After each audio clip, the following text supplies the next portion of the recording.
Hello everyone, welcome back to the channel. So today we are going to do classicism and neoclassicism. दोनों को ही हम पढ़ेंगे और दोनों के जो फीचर्स हैं और दोनों के बीच में जो डिफरेंस है उसके बारे में हम जो जानेंगे। तो इससे पहले की वीडियो में जो थी एक हमारी शॉर्ट नोट के ऊपर थी, अराउंड 3 मिनट्स की थी वो। तो आज की वीडियो जो है वो डिटेल्ड वीडियो है और थोड़ी बड़ी हो सकती है। आप लोग इसको पूरा जरूर देखें। वीडियो के अंत में एकदम जो है शॉर्ट करके जो है चीजों का जो की पॉइंट है वो मैंने बताया है और उसको आप लोग जरूर नोट डाउन करें और समझे, वहां से जो है एमसीक्यूज जरूर बनेंगे। और बाकी जी जो रिटर्न फॉर्म में है वो जिन भी एग्जाम्स का जो रिटर्न एग्जाम होगा उसके लिए जो है काफी हेल्पफुल होगा। तो चलिए हम अपना जो है टॉपिक उसको स्टार्ट करते हैं। First we are going to do classicism.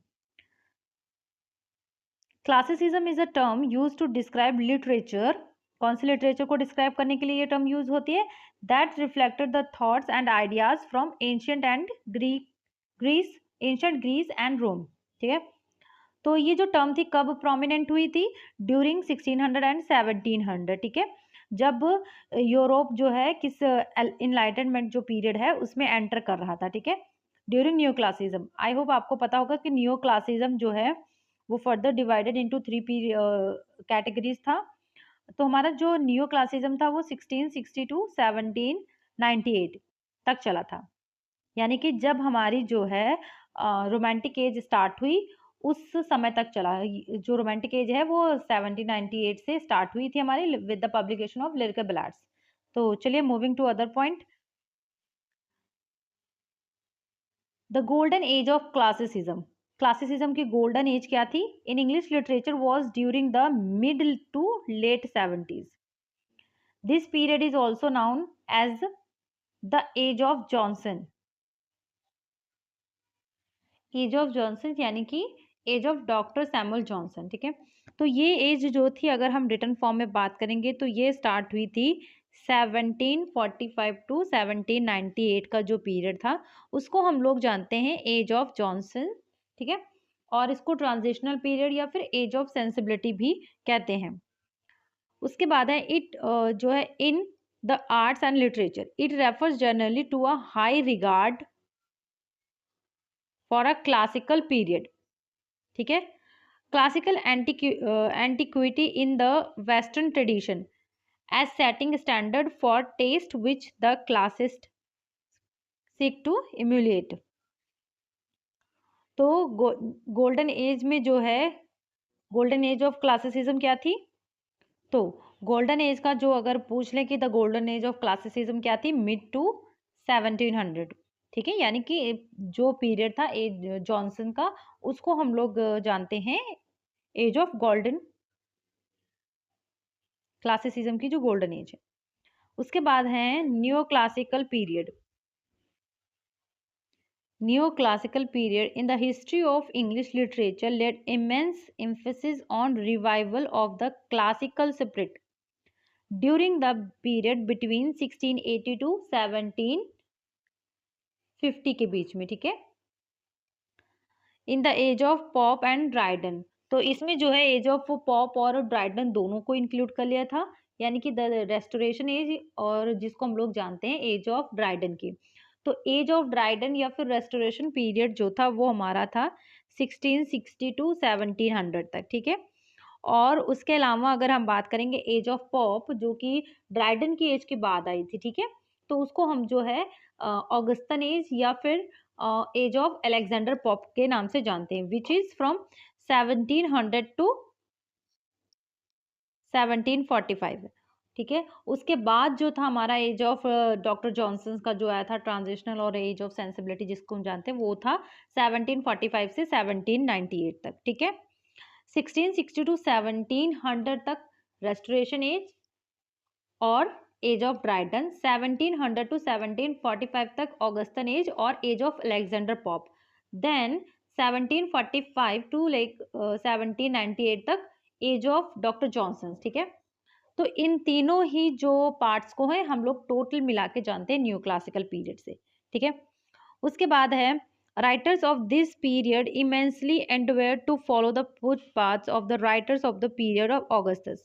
ठीक है, उन्हीं राइटर्स के जो फुटपाथ से उन्हीं को फॉलो कर रहे थे। इम्पेरियर ऑगस्टस कौन था? इम्पेरियर ऑफ रोम थे, ठीक है। विच प्रोड्यूस अनपैरेलल्ड राइटर्स, कौन से राइटर्स हुए थे? Horace, Virgil and Ovid. ये तीनों ही नाम हमको याद रखने हैं। That is the reason the age of Pope and Dryden is also called age of Pope. और जो ड्राइडन की एज है उसको हम लोग जो है उसको ऑगस्टन एज के नाम से भी जानते हैं, because of the emperor of Rome Augustan. The most important works of the ancient classical period of literature in Greece and Rome are। तो अब जो important जो उनके वर्क हैं वो इस प्रकार हैं। Number 1 is Iliad and Odyssey. किसके वर्क थे ये? होमर के थे। Medea by Euripides, Antigone by Sophocles, the Satyricon by Petronius. तो इनके जो नाम है प्लस राइटर हमको याद रखने हैं, ठीक है। मेटामॉर्फोसिस बाय ओविड, ये क्वेश्चन पूछा गया है, ठीक है, इंपॉर्टेंट है। पोएटिक्स बाय एरिस्टोटल, ये तो सभी लोग जानते हैं। नेक्स्ट है हमारा न्यू क्लासिकल पोएट्री के बारे में हम लोग जानने जा रहे हैं। New classical poetry is a type of poetry which follows the pattern of poetry authored by the poets of the ancient time, ठीक है।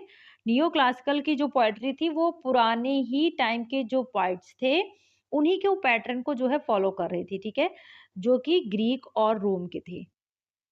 Pop and Dryden were the leading writers. उस टाइम के लीडिंग राइटर्स में कौन थे? Pop थे, Alexander Pope और Dryden, who deviated from the traditional schools of poetry and sought guidance in the work of ancient Greek and Roman writers। तो उन्हीं जो ग्रीक और जो एंशियंट राइटर हुए थे, एंशियंट ग्रीक और रोम के, उन्हीं से इंस्पायर होके ये लोग जो है अपना वर्क कर रहे थे। They try to follow the writers of the antiquity in later and spirit in the Augustan age।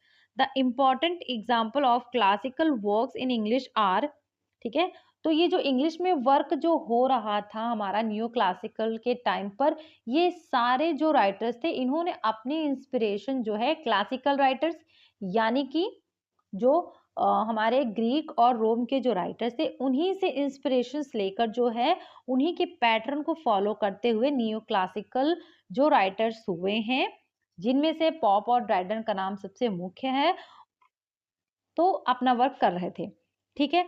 अब इनकी एग्जाम्पल हम देखेंगे। The rape of the lock by Alexander Pope, ठीक है। Then Gulliver's travel by Jonathan Swift. Now moving to other point, characteristics of classicism. Classicism का जो work था उसके क्या जो है कैरेक्टरिस्टिक्स थे? Some of the characteristics of classicism include, classicism में जो क्या थे, इन्होंने क्या किया? Appreciation of the idols of antiquity, ठीक है। सिंगल प्लॉट लाइन सिंगल थी in literary works, compressed time span, ठीक है। ये 3 पॉइंट हो गए हमारे। अगला जो है new interest in writing epics, focus on poetry and prose over novel, ठीक है। पोएट्री और प्रोज के ऊपर इन्होंने ज्यादा फोकस किया नॉवल के बजाय। Use of literary theory in Aristotle's poetic, logic and symmetry as attributes, valued common sense and clarity, new classical ने करा था, I mean to say classicism में। स्ट्रक्चर्स आर वेल ऑर्डर्ड, उसके बाद है कंटेंट क्या था इनका? एक्यूरेट था और बिलीवेबल था।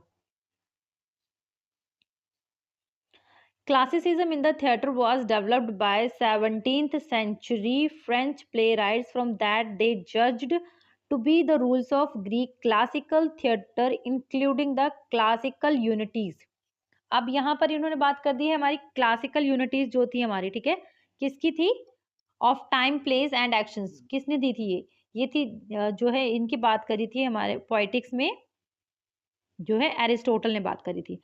Found in the poetics of Aristotle लिखी है। अब जानेंगे हम ये तीनों यूनिटीज के बारे में। Unity of time, first refer to the need for the entire action of the play to take place in fictional 24 hour time, ठीक है। यूनिटी ऑफ टाइम में जो टाइम लिमिट थी 24 आवर्स के अंदर जो एक्शन स्टे हो रहे थे उनके बारे में। यूनिटी ऑफ प्लेस का मतलब था कि जो एक्शन हो रहा है वो किसी सिंगल लोकेशन पर ही होगा, इधर से उधर जो है मूव ऑन नहीं करेगा। नेक्स्ट है यूनिटी ऑफ एक्शन, ठीक है, ये तो था प्लेस की यूनिटी होनी चाहिए, टाइम 24 आवर्स। और unity of actions meant that the place should be constructed around a single plot line. Unity of action meant that the play should be constructed around a single plot line, such as a tragic love affair हो सकता है या फिर conflict between honor and duty। तो ये थे हमारा theory portion. अब हम इसी थ्योरी को समझेंगे बहुत ही आसान शब्दों में, एक डेली रूटीन की जो हमारी लैंग्वेज है उसमें समझेंगे। तो मैं आशा करती हूँ कि यहाँ से जो वहाँ ऊपर कन्फ्यूजन आपको रही भी होगी वो पूरी क्लियर हो जाएगी। तो वीडियो में अंत तक बने रहने के लिए आपका, चलिए नियो क्लासिज्म और क्लासिसिज्म का जो हमने डिफरेंस है उसको हम जानेंगे, इजीली एक्सप्लेन करा है यहाँ पर। सबसे पहले क्लासिसिज्म क्या होता है। क्लासिसिज्म में हमने ग्रीक और रोमन स्टाइल को जो है फॉलो करना, ये बात कही थी ग्रीक और रोमन के बारे में। तो इसमें क्या होता है, क्लासिसिज्म में ग्रीक एंड रोमन स्टाइल को जो है फॉलो करना, मतलब एंशियंट राइटर्स की तरह लिखना, ठीक है। एंशियंट राइटर्स कौन थे हमारे, ग्रीक और रोमन जो थे, रोम के जो राइटर्स थे उन्हीं को हम लोग जो है एंशियंट राइटर्स के नाम से जानते हैं, उन्हीं की तरह जो है लिखना। उसके बाद जैसे कि तो वो कैसे काम करते थे, उनका काम क्या था, रूल्स को फॉलो करते थे, ठीक है। तो क्लासिसिज्म में क्या होता है, रूल्स को फॉलो करना, डिसिप्लिन मेंटेन करना, लॉजिक का यूज करना, ठीक है, इमोशंस जो हैं उनको कंट्रोल में रखना। देन आता है क्लासिसिज्म में क्या था, classicism is equal to rule reason and balance, ठीक है, तीनों चीजें आ गई हमारे। क्लासिसिज्म में रूल को फॉलो करते थे, कौन से रूल थे, हमारे ग्रीस और रोम के जो राइटर्स थे उन्हीं के रूल्स को फॉलो करना, यूज ऑफ रीजन और बैलेंस मेंटेन करना कि ज्यादा इमोशनल नहीं हो जाना है काम को करते वक्त। क्लासिकल राइटर्स जो थे वो बिलीव करते थे कि literature should teach society, literature ऐसा हो जो सोसाइटी यानी कि समाज को सिखाए कुछ, ठीक है। तो इसीलिए जो है इसको हम लोग क्या बोलते हैं, एज ऑफ रीजन, ठीक है।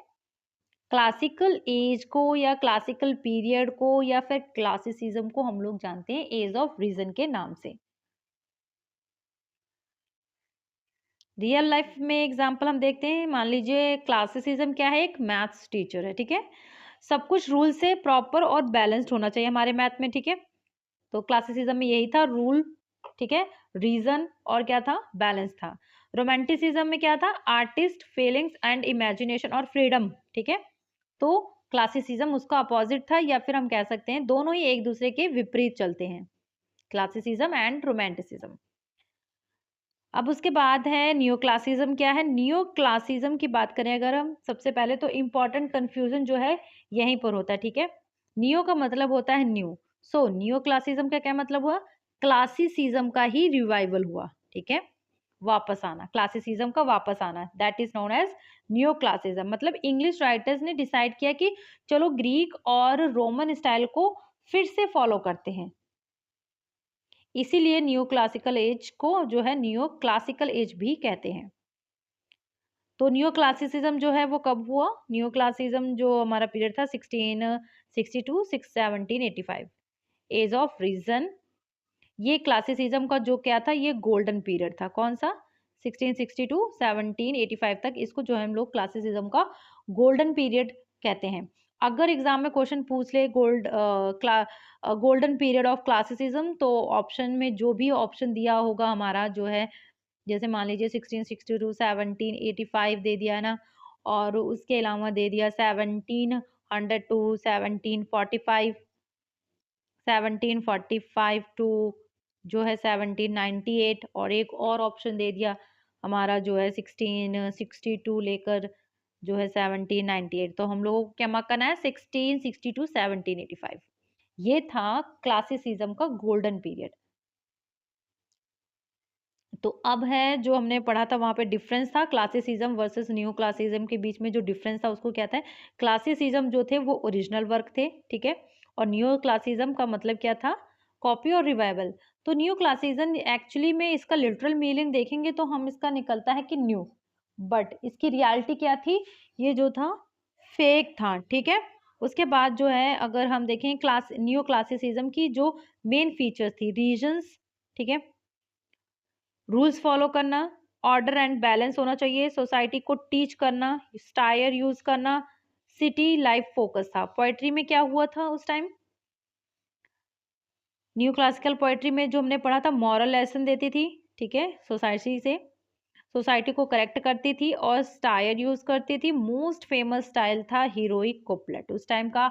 अगर हम बात करेंगे तो अगर इसका जिक्र कर रहे हैं न्यू क्लासिज्म का, तो हीरोइक कुप्लेट का जो है जिक्र ऑटोमेटिकली ही आता है। तो ये यहाँ से पॉइंट जो है इसको जरूर याद रखना है, हीरोइक कुप्लेट। उसके बाद है क्लासिसिज्म यानी कि एंशिएंट ग्रीक और रोमन रूल्स। एक बार फिर से रिवाइज कर लीजिए। New classicism same rules in English literature पे अप्लाई कर दिया इन्होंने। Classicism original and new classicism जो थे रिवाइवल। तो अब यहाँ से अगर हम की पॉइंट्स की बात करेंगे तो जो क्लासिकल वर्क थे उनमें जो उस टाइम में जो फेमस राइटर्स हुए थे उनका जो कॉपी करा था न्यू क्लासिज्म वालों ने, ठीक है। तो उस टाइम की अगर हम बात करेंगे फेमस राइटर्स की, तो फेमस राइटर हुए थे ड्राइडन एंड पॉप। उसके अलावा जैसे कि हमारे हो गए अलेक्जेंडर पॉप हो गए, स्विफ्ट, जोनाथन स्विफ्ट और ड्राइडन हो गए, ठीक है। ये प्रोमिनेंट राइटर थे नियो क्लासिकल पीरियड के, ठीक है। इन्होंने जो है एंशियंट रोमन और क्लासिकल ऑथर्स को जो थे कॉपी करने की बहुत कोशिश करी, ठीक है। क्लासिकल यानी कि ऑथर्स कौन से हुए थे, जो हमने 3 ऑथर्स की बात करी थी, तो वो थे वर्जिल, ठीक है, Horace and one more Ovid. ये थे क्लासिकल राइटर या फिर इनको हम एंशिएंट रोमन राइटर्स कह देते हैं। इन्हीं को जो फॉलो करा था, इनको इमिटेट करा था न्यू क्लासिकल राइटर्स, जो कि हुए थे पॉप हमारे, स्विफ्ट थे जिनका वर्क फेमस है Gulliver's travels and other was Dryden. तो इनको जो है वो कॉपी करा था इन लोगों ने, बहुत कोशिश करी, पर क्या हुआ था, ये जो है इनको परफेक्टली जो है कॉपी नहीं कर पाए थे। तो इस टाइम का जो अगर हम बात करेंगे न्यू क्लासिकल पीरियड का जो पोइट्री थी उसमें प्रोमिनेंट फीचर्स जो वर्क थे, इन्होंने क्या यूज करा था, हीरोइक कुप्लेट यूज करी थी और जो है स्टायर यूज करा था। तो चलिए हमारा आज का जो टॉपिक है वो यहीं पर समाप्त होता है।